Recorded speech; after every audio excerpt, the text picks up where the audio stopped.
Hi friends, I am Uday Kandpal and I welcome you all to a fresh new lecture on NCERT Class 8 History Chapter 1 with fact elaboration by Uday Kandpal.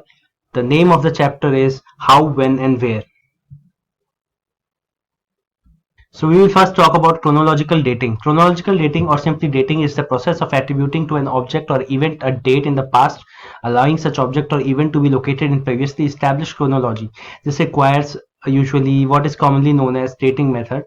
Several dating methods exist depending on criteria and techniques, and some very well known examples of disciplines using such techniques are, for example, history, archaeology, geology, paleontology, astronomy, and forensic science, since in the latter it is sometimes necessary to investigate the moment in the past during which the death of the cadaver occurred. These methods are typically identified as absolute, which involves a specific date or date range, or relative, which refers to a dating process which places artifacts or events on a timeline relative to other events and or artifacts.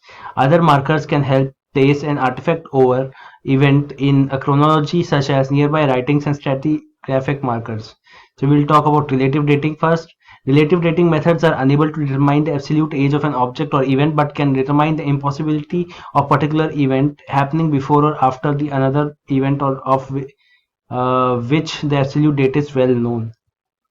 So we'll talk about some relative dating techniques in the chronological dating. There is cross-cutting relationships, Harris matrix, law of included fragments, law of superposition, principle of original horizontality, principle of lateral continuity, principles of faunal succession, melt inclusions, nitrogen dating, fluorine absorptions dating, seriation archaeology, sequence dating, paleontology, paleopalynology, paleopalynology, also spelled as paleopalynology, the study of fossilized patterns of relative datings or geographic data, then morphology or archaeology, then typology archaeology, then varnish microlamination, then wall clock, then lead corrosion dating exclusively used in the archaeology, then paleomagnetism, then tephrochronology, then marine isotope stages based on the oxygen isotope ratio circle. So we'll talk about absolute dating now. Absolute dating methods need to seek or absolute dating methods seek to establish a specific time during which an object originated or an event took place.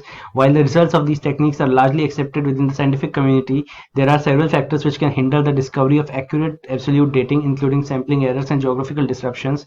This type of chronological dating utilizes absolute reference criteria, mainly the radiometric dating methods. Material remains can absolutely be dated by studying the organic materials which construct the remains. These techniques are utilized in many kinds of fields as well. Geologists, for example, apply absolute dating methods to rock sediment in order to discover the period of origin. So we'll talk about some radiometric and non-radiometric absolute dating techniques. Amino acid dating, archaeomagnetic dating, argon dating, uranium lead dating, samarium neodymium dating, potassium argon dating, rubidium strontium dating, uranium thorium dating, radiocarbon dating, fission track dating, electron spin resonance dating, luminescence dating. There are thermoluminescence dating and optically stimulated luminescence dating, then iodine xenon dating, lead dating or lead dating, oxidizable carbon ratio dating, rehydroxylation dating, cementochronology. This method does not determine the precise moment and scale of time but the age of death of a dead individual. Then Wiggle matching and date stone exclusively used in archaeology, obsidian hydration dating, then teptochronology, molecular clock used mostly in phylogenetics and evolutionary biology, then dendrochronology, then herbochronology. And we'll talk about the dating methods in the archaeology. Dating is very important to archaeology for constructing the models of the past, as it relies on integrity of the datable objects and samples. Many disciplines of archaeological science are concerned with the dating evidence, but in practice several different dating techniques must be applied in such circumstances. Thus, dating evidence for much of the archaeological sequence recorded during the excavation requires matching information from the known absolute or some associated steps with a careful study of stratigraphic relationships. The written markers are epigraphy, which is the analysis of inscriptions by identifying graphemes, clarifying their meanings, classifying their uses according to the dates and cultural context, and drawing conclusions about the writing and the writers. Then numismatics, many coins have the date of the production written on them and use in is specified in the historical record. Then paleography, the study of ancient writing, including the practice of deciphering, reading, and dating historical manuscripts. Then there is seriation. Seriation is a relative dating method. See, an example of a practical application of seriation is the comparisons of the known style of artifacts such as stone tools or pottery. Then age equivalent stratigraphic markers are paleomagnetism, a relative dating method. See, then marine isotopic stages based on the oxygen isotopic scale. Then teprochronology for an absolute dating method.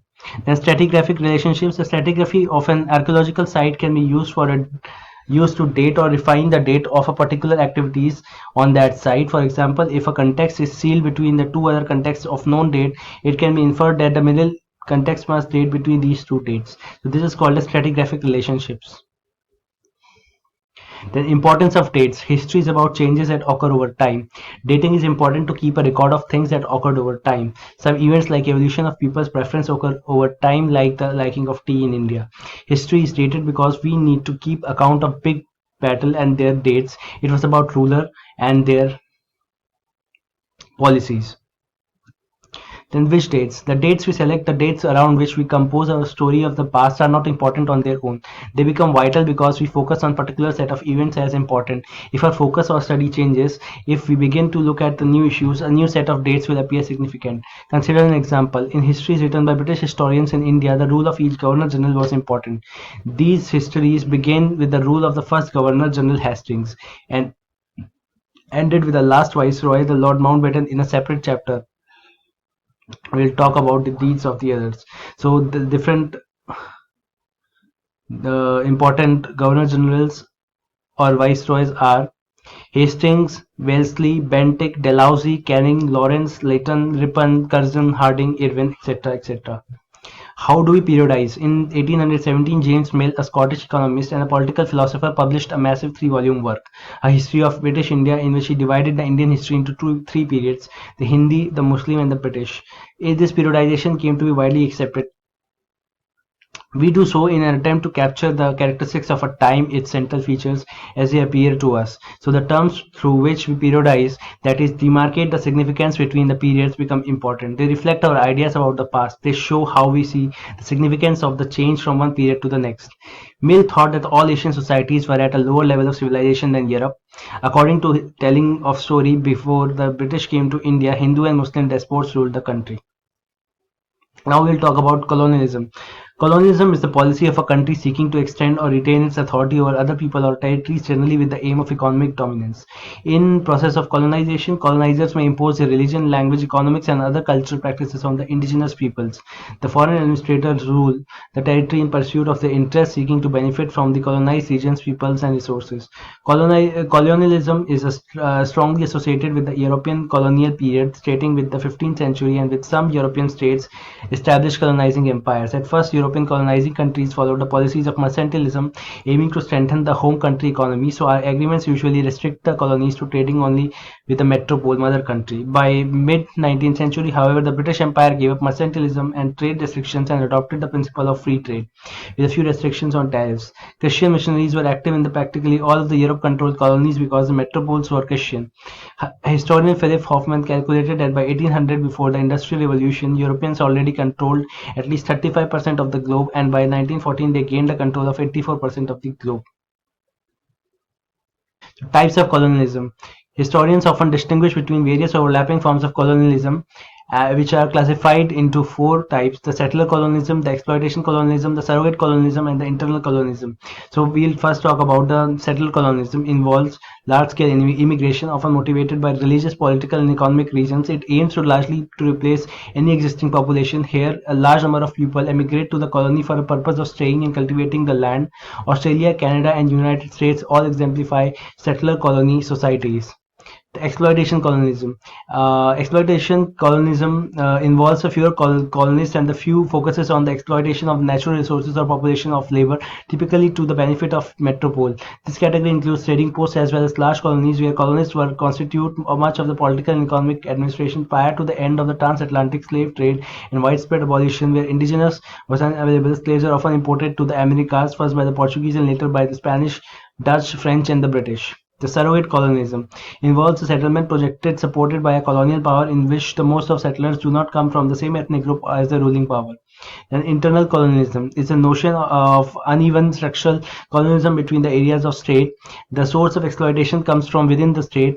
This is demonstrated in a way control and exploitation may pass from the whites from the colonizing country to a white immigrant population within a newly independent country. Then there is one more process called as national colonialism, which is a process involving elements of both the settler and the internal colonialism, in which nation building and colonization are symbolically connected, with the colonial regime seeking to remake the colonization of the peoples into their own cultural and political image. The goal is to integrate them into state, but only as reflections of the state's preferred culture. The Republic of China in Taiwan is an archaeological type example of a national colonialist society. So we'll talk about different maps of the colonial and the land-based empires throughout the world. We can see that there is United Kingdom, the red one.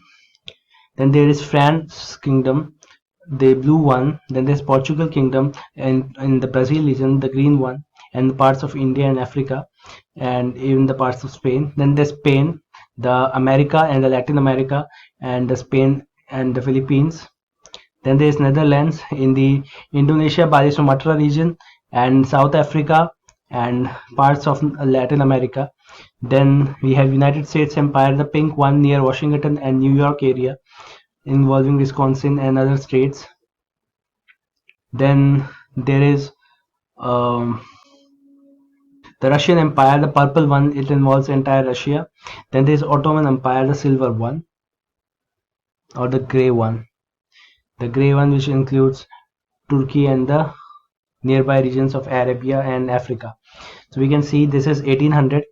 Then we will talk about 1914. We can see that a colonial map has changed a lot.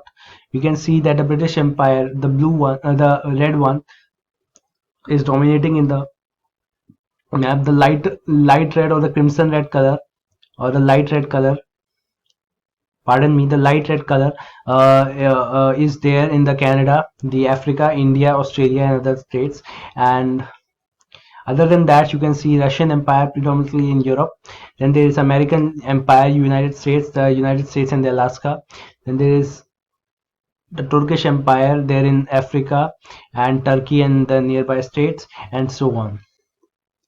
Then there is the 1936 colonial map. You can see the British colony has reduced considerably. Now the Australia is not part of the British colony. You can see Australia has been independent, and India still remains a colonial power, and the United States is itself a colony of independent colony or independent country now, and Philippines is part of probably the United States.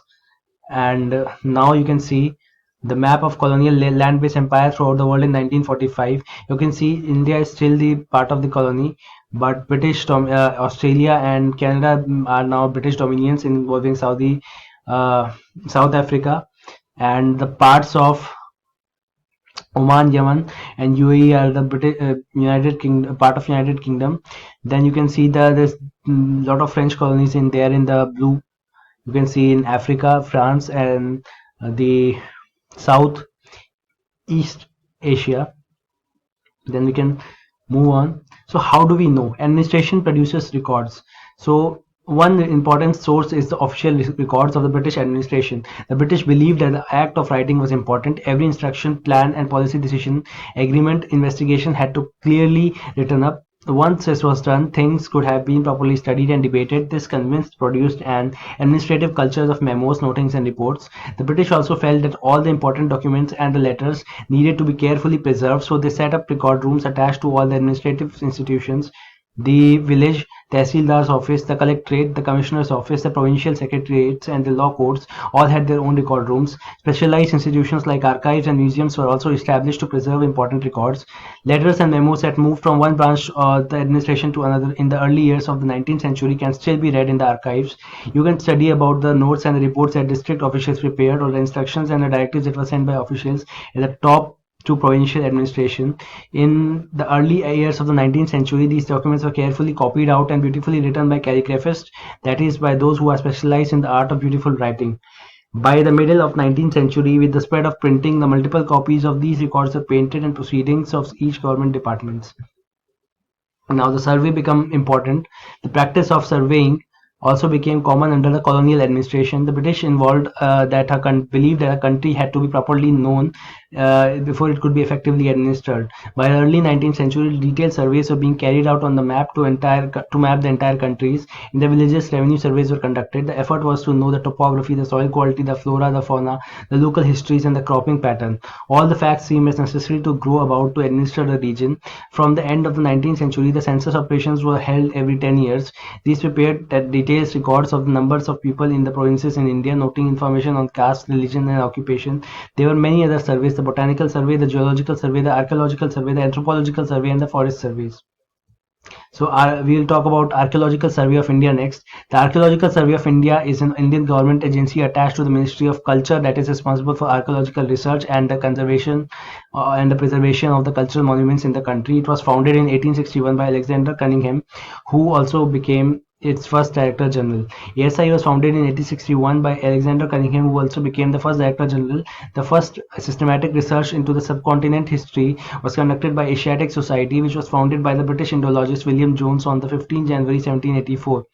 Based in Calcutta, the society promoted the study of ancient Sanskrit and Persian texts and published the annual journal like Asiatic Researches. Notable among it are the early members was Charles Wilkins, who published the first English translation of the Bhagavad Gita in 1785 with the patronage of the then Governor General of Bengal, Warren Hastings. However, the most important of the society's achievements was the decipherment of the Brahmi script by James Prinsep in 1837. This successful decipherment inaugurated the study of Indian paleology or paleography. So hope you studied a lot and hope you got to know a lot for the competitive exams as well. Thank you for watching my video. Bye bye. Have a nice day.